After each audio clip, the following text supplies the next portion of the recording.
こんにちは。今回は、エクストレイル T33 で車中泊に挑戦してみましたので、その報告をしていきたいと思います。今回の車中泊では、運転席でどうすれば快適に寝られるかを調査したのですが、2月の0度以下の寒い季節でも、車中泊することが可能でした。もちろん、アイドリングストップしていません。その詳細はこれからお伝えしていきますね。それでは行きます。Now loading。それでは、今回の車中泊で必須だった、こちらの商品から紹介していきます。毛布なのですが、ただの毛布ではなく、電気毛布を用意しました。今回電気毛布を用意した理由は、たくさん毛布を積載するとかさばってしまうからです。エクストレイルは全長 4660mm もあり、十分なスペースがありますが、ラゲッジスペースから毛布を持ってくるために、何往復もするのは非常に手間がかかります。今回購入した電気毛布は、ライフ J の JCBR803H です。価格は Amazon 価格でおよそ8000円でした。カラーは5種類あり、私はグレー色を選びました。内装色がブラックなので、できればブラックで統一したかったですね。サイズは、全長 1880mm× 全幅 1300mm でした。こちらがコントローラーです。タイマーはついていませんでしたが、最も高い温度設定の強にすると、表面温度が52度ほどになります。電気代もそんなにかからないようですね。また、毛布の向きもあり、こちらは足側ですと書かれていますね。ちなみにこの電気毛布は丸洗いできるので、洗濯機に突っ込んで洗っても壊れないです。一通り、電気毛布の仕様はお話ししましたが、まとめるとこんな感じです。そして、当たり前ですが、この電気毛布を使用するにあたって、電源が必要になります。その電源については、今回こちらの大容量ポータブルバッテリーを準備しました。ジャクリと呼ばれる会社の製品で、大容量ポータブルバッテリーで調べたら、一度は見かけたことがあるかもしれません。AC と書かれた場所に、電源プラグを差し込むことができ、差し込み口左側のボタンを押すと、通電開始します。これで電源の準備もできましたね。そして、このポータブルバッテリーですが、なんと、エクストレイルのオプションである 100VAC 電源を用いると走行中に充電ができてしまいます。今ドライバー席のステアリング右側にある AC 電源をオンにしました。このランプが点灯している間、通電が開始されて、ラゲッジスペースを後ろから見て左側にある AC 電源コンセントに電源プラグを差し込むと、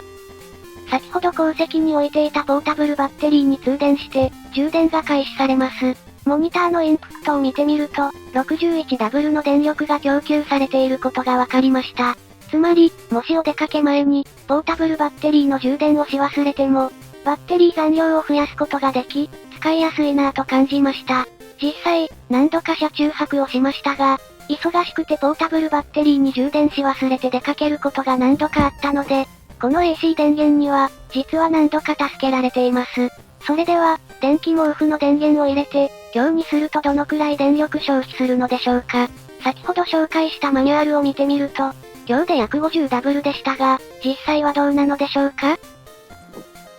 モニター点灯。あれ、97W ですね。この時の気温を確認し忘れましたが、電源をつけ始めたばかりなので、電力消費が大きいのだと思います。徐々に電力が下がって 88W になりましたね。ということで、以上が車中泊に最低限必要となるものです。ただ、枕も欲しいと思ったので、こんな感じでヘッドレストに枕を装着してみました。また、シートメモリスイッチも車中泊用に、リクライニングが完全に倒れるように設定してありまして、まるで、飛行機のファーストクラスにでも乗っているような気分になれます。リクライニングを倒して毛布をかぶせてみると、このような感じになりました。頭から足元までカバーできます。こうして外から見てみると、なんとも贅沢な光景ですね。毛布で頭をかぶせることで、外からのライトも眩しくないのですが、アイマスクもするとさらに快適になります。私は車中泊する際は、アイマスクもして寝ていますが、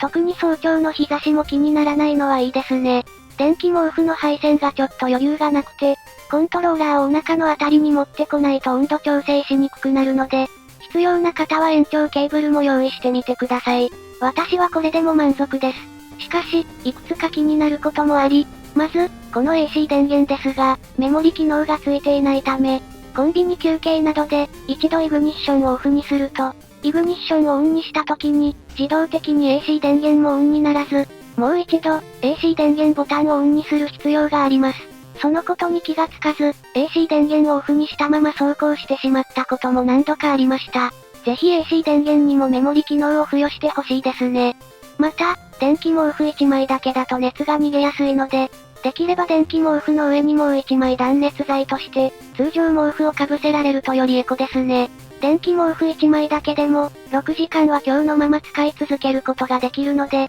この弱離の大容量ポータブルバッテリーはおすすめです。弱離ポータブル電源240と呼ばれる商品で、3万円程度で購入できてしまいます。あとは、どこに駐車をして車中泊するかも課題ですね。私が車中泊する際は、道の駅や高速道路のパーキングエリアがメインですが、場所がかなり限定されてしまうため、もう少し車中泊できる場所を増やしたいですね。コンビニで車中泊するにも、こんな毛布をかけて大胆に寝ていたら、ほぼ間違いなく警察の職質に遭うと思います。基本的に、警察はお呼ばれされない限りは、決まったパトロールルートを通過することが多いので、そのパトロールルートを覚えておけば良いかもしれませんが、まあ、コンビニでの車中泊は、現実的ではないと思います。実際、YouTube 上にも車中泊動画は数多く存在していますが、非日常的場所での車中泊が多く、あまり積極的に真似できないため、今後少しずつ、車中泊できる場所を増やしていき、皆さんに共有していきますね。